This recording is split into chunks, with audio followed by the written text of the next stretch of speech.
the Sony RX100 Mark V, one of many pieces of film gear we use here at Law Abiding Biker Media, dependent on a project. It's a good camera, it's not perfect, like there is no perfect camera. One of the issues is the screen right here.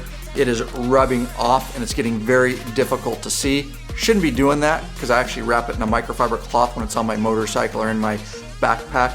Nonetheless, it's got to be replaced. I'm going to attempt it. That's what this video is about.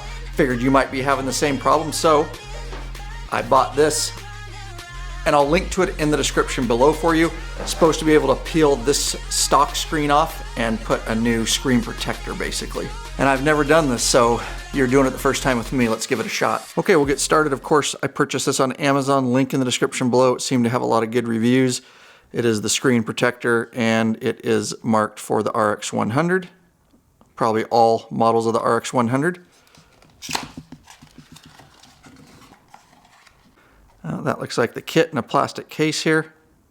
Once you get the stickers off the side there, you can pop the top off this box. And then there is, inside here, the actual screen protector that we're going to put on. Set that there for now. And looks like it comes with a nice cloth, lens cleaning cloth, screen cleaning cloth, and an anti-static screen cleaning wipes it comes with.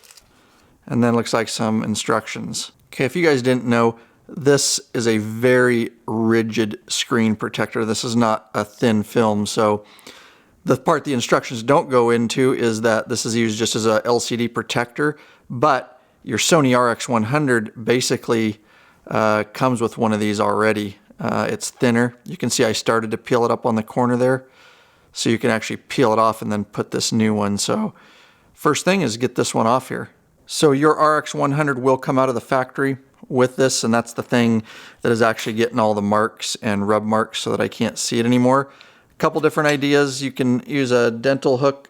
Be careful of your LCD screen. You really just need to get up on the corner. Dental pick. Of course, you could use some tweezers. And the way I originally did it is just with a X-Acto knife. Just be careful of your LCD screen. Anything you can do to just get this corner up is what you want to do. And now that I have it started, I'm literally going to start seeing if I can peel this off of here. And I'm just getting a hold of it there. And it's on there pretty good. And the flip screen's trying to come out, of course. And I'm still just slowly working it side to side. Now this new one is a lot thicker than the stock one. This is more like a piece of just thinner type film. There we go. That's the old one there. And that's the actual LCD screen, unprotected, that we're looking at here. And next they want us to wipe this screen with this anti-static wet cloth that came with the kit. And that is a wet wipe there. We're going to wipe it with this and then dry it with this microfiber cleaning cloth that came with the kit. And there's actually something else that I'm feeling in this kit with the microfiber cloth. There's an actual, probably like a squeegee somewhat to put the screen on.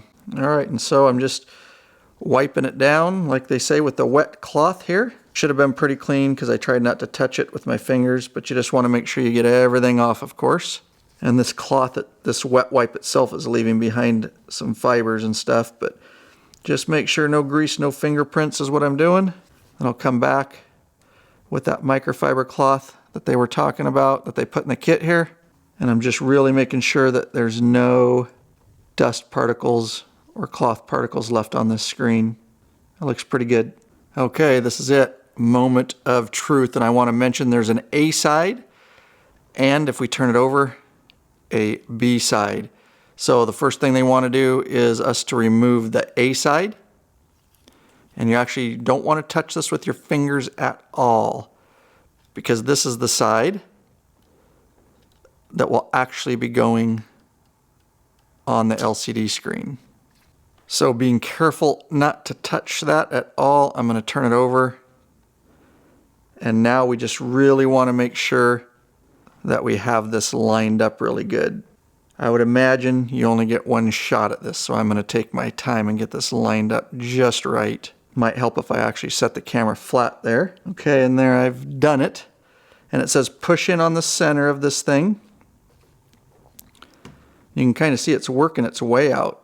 I don't know if you can see that, the bubble in the corner there, it's just going away by me pushing in the center. That's actually pretty amazing. I did not expect that to go that easy. So I just pushed pressure in the center. That's exactly what it says to do. And then you can push in the center and just work your way out to really make sure it's pressed on. Just pushing in the center, working my way out, working my way down to the corners and to the side. If you do get bubbles, which I didn't get any, that went way too easy. There is this plastic squeegee, and you can use it before you take the B side off here. You could just work your air bubbles out, work them out to the sides, work them out to the corners, but I cannot believe how well that went on. There's no bubbles at all. Okay, and now that that's done, they say that I can pull the B side off, and voila. Wow. That other screen was so scratched. This is so nice to be able to see this LCD again. And this particular screen protector works on other cameras that are touchscreen. If you use touchscreen a lot, and it says it will not affect your touchscreen at all, and I believe it. It's a real nice glass feel. You wouldn't even really know at all that that protector is on there. So that went on super smooth, and I've never used it. I'm not affiliated with that company. It wasn't the cheapest, but it was worth every penny now that I used it, and just how easy to apply. Again, I'll link to it in the description below for y'all. So the question left is durability over time. How will it last? I've heard good things. Highly recommend this product. Link to it in the description below if you appreciate this video. Super easy to apply. If you wonder what this is, it's a camera hack. Packaging tape on the back of the flip out so I can easily pull my flip out up and down. I hope that video was useful to you. If you appreciate the time I took to make it, please use the affiliate links in the description below if you're thinking about purchasing a screen replacement. Anyways, with that, I gotta get out of here. Peace out. I got lots of stuff to film.